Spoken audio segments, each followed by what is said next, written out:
Hello, everybody. Welcome back to Speletons. So, Derek, you're gonna love today's conversation, maybe. So I've done you a good deed or a bad deed. I don't believe you. You've already lost me. I don't believe you. I already don't want. I already think you're shit. No, I've done you a good deed. Alright, it's probably not really a deed, actually. There's this magic article that you say that you've read before called whether you're a Spike, Timmy, or a Johnny. Yes. Not in that order. Not in that order, yes, but it's that article. Well, guess what, Derek? I went and looked it up and read it. And? And you said I was a Spike, and I'm really not a Spike. I have one aspect of being a Spike. So, let me explain all of them as simply as I can. Timmy's the young kid. Doesn't necessarily have to be a young kid, but he's the young kid. He likes big cards that do big, cool things. So yes. He says stuff. Oh God! And after he says that, he likes to have monsters with a lot of power and cool effects that help him get stuff. That's what he's into. Yeah. Johnny is the guy who looks at cards and is like, "Whoa, I can make cool stuff," and he only cares if his shit works once. So that's Derek down to Derek only expects. I'm 100% Johnny. Yeah. There's no doubt about it. Yeah. So he likes to build cool stuff and use cool effects and make things that seem like they shouldn't be able to work. So. Yeah. So, and then there's Spike, and Spike is the tournament player. He just tries to build the best deck to win. And Derek thinks I'm a Spike, but I'm said more Johnny Spike. I'm barely a Spike. The only thing I said Spike because for the simplicity of I wasn't going to combine them when I was just telling you it very simply, but in reality I would probably put you as a Johnny Spike. And that because you like building a lot of decks, you like trying different things, but at the end of the day, you still try to be very competitive with playing. I'm just a competitive person by nature. It has nothing to do with. Therefore, Johnny Spike. Actually, Spike Johnny. Look, the only reason why I'm competitive is because people finally have to tell me that I'm good at something. They have to compliment me. That's what I determined. Why I'm very competitive. Because this is why I'm a Johnny, is because people because people can't deny when my fucking odd ass strategy works. That that I can't believe that worked. That's amazing. I'm amazed you could make that work. It also gives me the ability to play games that have people people can never read me when we're playing games when I play games with people, because as far as they know, I could have anything in my deck. I could have anything. I could be doing something that's not even physically possible with my deck. Physically possible. It's when I play EH with people, it's great because people know I play a lot of janky weird ass shit, which means that I can have no man open. I can basically have little to no potential to be able to play any cards. They can clearly see, looking at my board state, there's nothing I can do, and they still don't believe me that there's nothing I can do. It's both good and bad, because it means that when it's clear that no one has no one probably has a response to anything, and someone's able to kill a single person, usually they look at me first because they're like, is he gonna let it happen? I know. They're like, I know he can't do anything. No, he can't do anything. I don't know about Derek. Yeah. And I'm like, I have nothing in my hand. You can see everything that I can possibly do. And he's like, yeah, I don't know about you. It's like, it's probably the wrong move, but sure. It's probably the wrong move, but sure, go for it. Why did I do that earlier? In some cases, it's 100% the right move, because I'm constantly prepared to stop everything. Because you have to be, or else you'll die. I have to be, yeah. So because everyone plays such meta good shit usually, I have to be prepared to be able to deal with it, and that's partially how I win is, when someone's about to do something, I'm prepared to deal with it, and it fucks them over. Or like when someone's about to like combo hard, I'm prepared to stop it with a very simple answer. That like it's so simple, no one would play it because like why would you ever need that? And it's like, well, this is why. That's why. I have a very good reason right now. I'm showing you why I would play this. Yeah. No, but I tend to be more Johnny. It's just that the only, like I said, the only aspect of Spike is that I prefer to also win too. And that's honestly only because I did good when I first played Yu-Gi-Oh. Because when I originally got into Yu-Gi-Oh, I just randomly I was just playing because everyone in my friend group was playing. And I was like, whatever, I'll build a deck. Whoa, sharks! This looks cool. Let me just put these cards together. And I looked at the cards. I'm like, okay, well this will probably work really good if I do it like this. I used some of the cards. I looked at recommended cards and shit, and then I kind of just built my own strategy from there.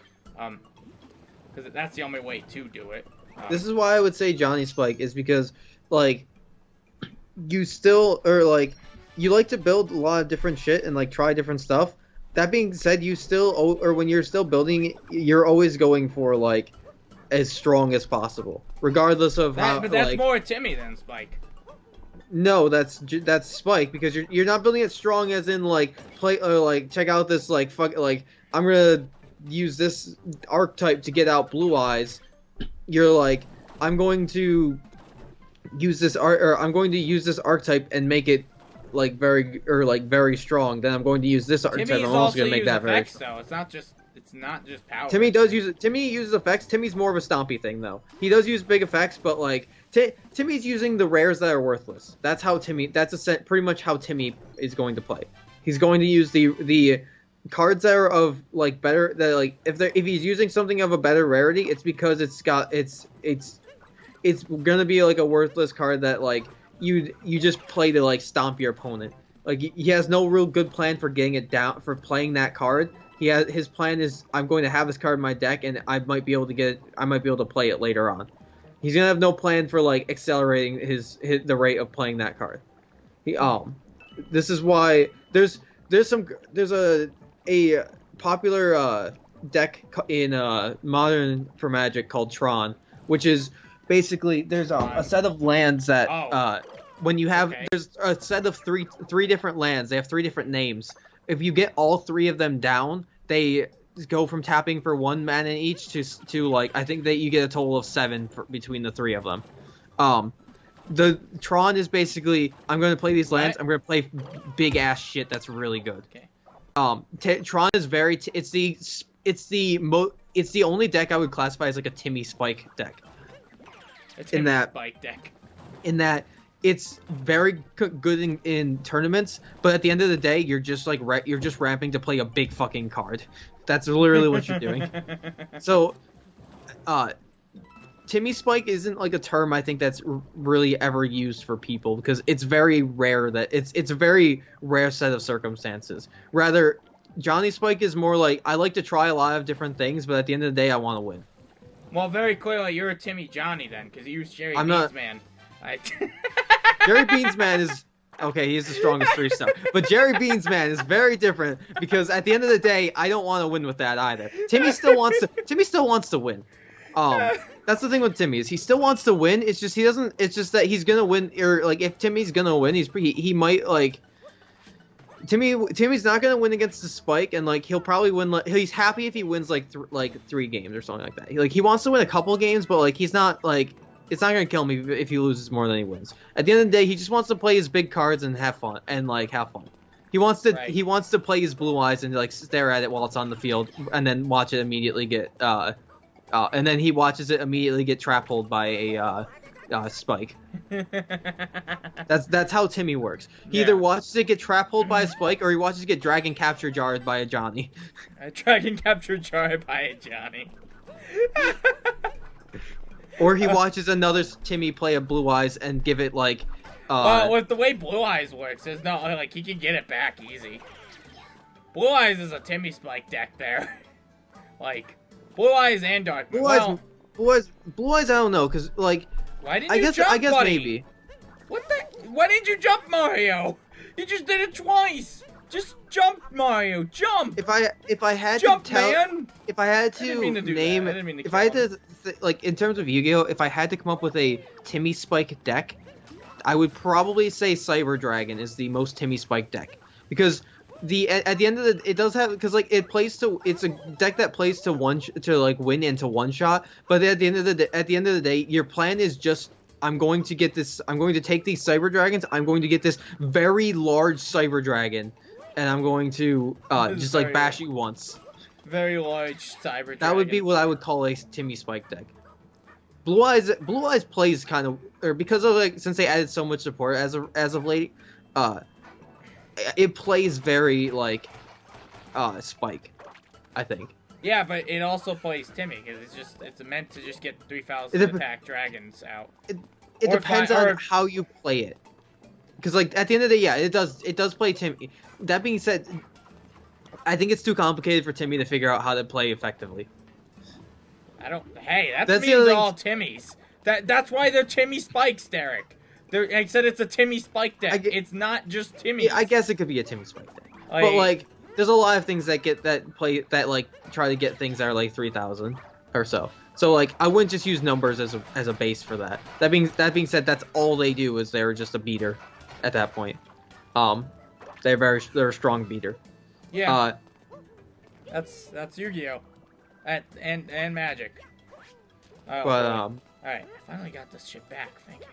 Anyways, yeah, it's a good article. The main idea of the article is A, there's 3 different types of players. B, there's 3 different types of players that R&D is looking to satisfy when they're making cards. That's the same for both Yu-Gi-Oh and Magic. Yeah, makes sense. Because you're gonna get sets where you get like. I mean, I assume that's why Spiral exists, because Spiral's fun. Spiral is Spike. Spiral is not Spike. Spiral is far from Spike. To my knowledge, Spiral is far from Spike. I'll give it Johnny Spike. No, it's just Johnny. It's not good.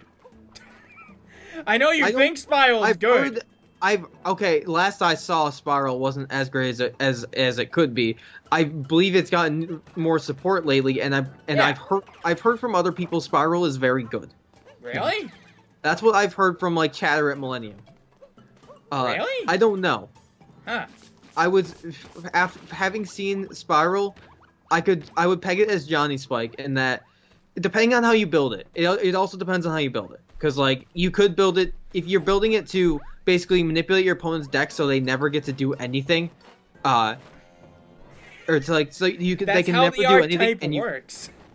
I know that. What I'm trying to say is, it's hard to like describe. I feel like you could build it to be Johnny or Spike, depending on how you do it, because Spike, or like generally the way a lot of Spikes play is by controlling their opponent to make sure they never have answers. To make sure they never have answers. That's how Magic has a lot of decks that work like that, where you basically play to control your opponent and never let them have answers. There's a great card called Thoughtseize, which is look at your opponent's hand, or it costs 1 mana, so you can do it turn 1 if you go first. Look at your opponent's hand, choose a non-land card and discard it. I think they discard it.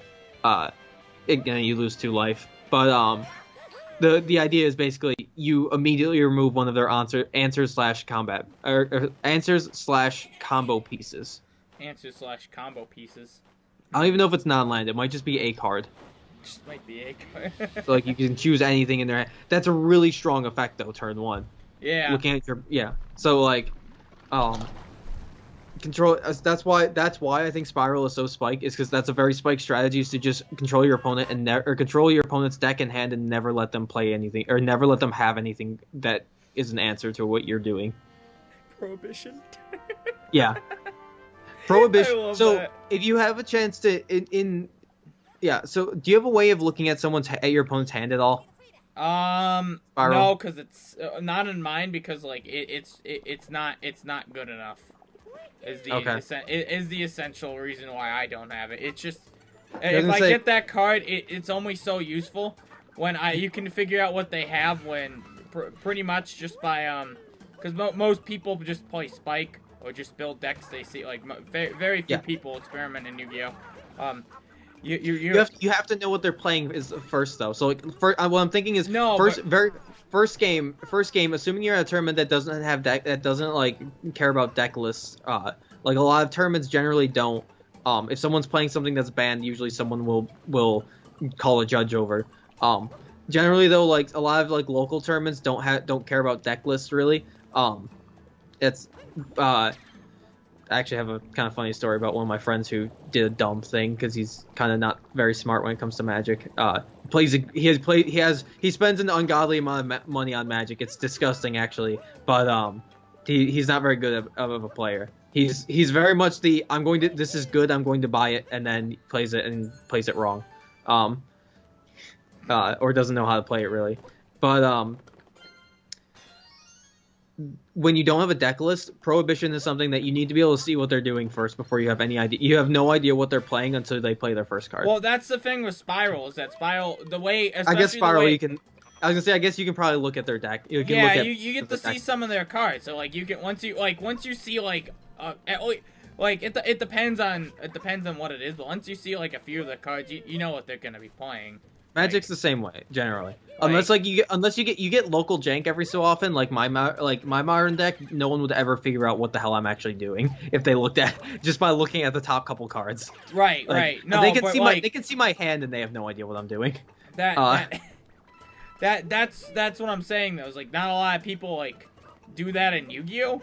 Like most people just build, like try to build top tier decks. I think it's kind of rare when you like it's local.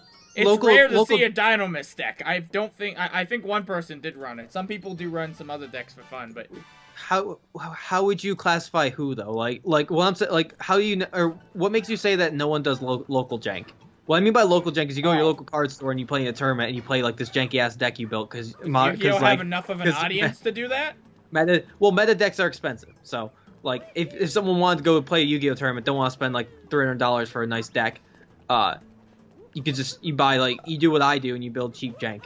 I honestly don't know. There's still a lot of good archetypes that are cheaper, just not the best archetypes. What I'm saying is that though that like there's always the chance that you get that like in a local tournament, even if you look at the top of their deck, you're gonna have no idea what they're doing.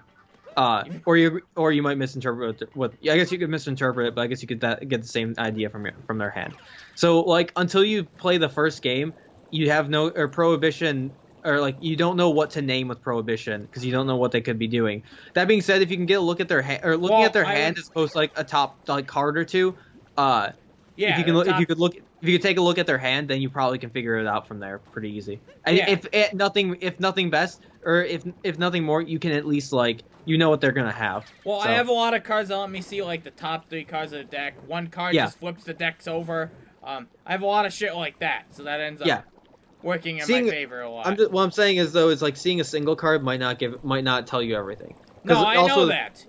Why are you wasting your time explaining that? I know that. Well, that's what I've been trying to say, and you weren't. Or it sounded like you were disagreeing with me. I didn't disagree with anything you said. I just said. I'm asking you. But what I'm saying is like, for the most part, there's pretty much certain ways most deck types are designed. Yes. And with Yu-Gi-Oh, with archetypes being the focus, there's a very high chance that once you see like. You see what the archetype is, you'll know some of the shit that they're gonna be playing. Yes. Wait, what the hell? Why can't I warp anywhere? If you see the archetype, you just have to name one thing in the archetype. Or if you have a large enough knowledge of Yu-Gi-Oh, you know what the key card is in most archetypes. I know what the key cards are in art. Like that. So like I know their play style. I know what they're going to do. Just name polymerization. Don't name polymerization. No one cares about fusion anymore. No, they do. Fusion kept getting. It still gets support, but no one cares that much. It doesn't do much anymore. It does for some archetypes, but not anything that a lot of people are using. I don't think a lot of people are using. Is a top archetype. What are you talking about? Is it? Yeah, dude. Why? Especially, well, for one thing, the fucking fusions are strong and they're easy to get out. Or the easy-ish to get out, I should say. The archetype supports it well. There's an OCG card. I don't think it's gotten a release yet. But there's an OCG card that is super fucking strong. Like, it is absolutely banana strong. And what was I trying to say? It hasn't gotten released yet, but it makes that archetype like, it basically makes it a meta. It lets you just pull out so many shit. Illinois could be a meta deck. Illinois is a meta deck, I think. I think it's low tier meta though. Because this is including with Link now. I don't know what the meta is with Link. I haven't had anyone to duel with. I haven't gotten any in the Link cards yet. I will ask for Christmas, because I'm gonna ask for cards for some stocking stuffers, because you know, that's what I want. Anyhow, it is actually it's been next time on Speletons, so we should probably. It's been it for a while. I might ask for some like singles, because I have some specific cards I want for EDH, but yeah. And that's how I get my expensive cards, is I get them for Christmas. Yeah, because I need stocking stuffers. I like opening up random decks. There's only one Link archetype that I want to build that I know of right now. Just to try. No, maybe it was two. There's I still one don't know that how I it want works. to try. I don't want to know. Well, we gotta do. We were supposed to do it for Speletons. We'll still actually I do didn't that. want to. Yeah. All right. Thanks for reminding me, Derek. All right. Next time on Speletons, everyone. No. Bye-bye.